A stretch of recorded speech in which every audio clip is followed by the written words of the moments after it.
ဒီနေ့ကတော့မွေးရင်းကာလာရောက်ပြီဆိုတော့မွေးနဲ့ပတ်သက်ပြီးတော့အမှတ်တရလေးတွေဗာလေးရှိလဲဆိုတာကိုသူကလှုပ်ဖို့ကိုင်မဲ့လေးတွေကိုလိုက်ပြီးတော့မေးသွားမှာပဲဖြစ်ပါရဲ့ရှင်ပြောရင်မွေးရွာလိုက်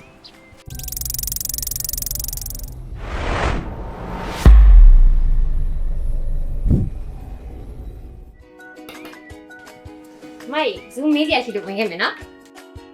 ဟုတ်မေးလေးညီမလေး ဟုတ်မွေးရဒီကိုကြိုက်လားအမ အရင်ကြိုက်တယ် ကြိုက်ဘူး အရင်ကြိုက်တယ်မကြိုက်ပါဘူး ကြိုက်တယ် မွေးရဒီရောက်ရင်ဗာလို့ရရကြိုက်လဲ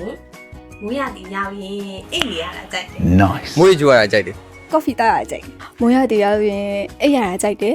မူရတီရောက်ရင်တချင်းသားထောင်းနဲ့သူမောက်လွှမ်းရကြိုက်တယ် အခုမွေးရဒီမှာလေမမဘာတွေတိုင်ပတ်လဲ ယူနီဖောင်းမချောက်လို့လေယူနီဖောင်းဝတ်မလာရင်ဖိုင်းကြီးဆောင်ပါတယ် အဝတ်စားတွေမချောက်တာတိုက်ပတ်တယ်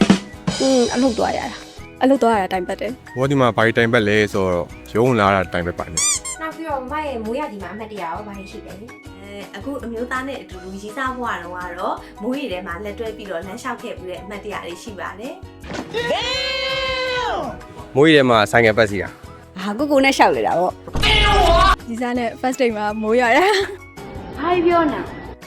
မူရတီနဲ့ပတ်သက်ပြီးမှတ်တရတွေကတော့အများကြီးပဲအဲ့ဒီတည်းကမှဘာပြောမလဲဆိုရင်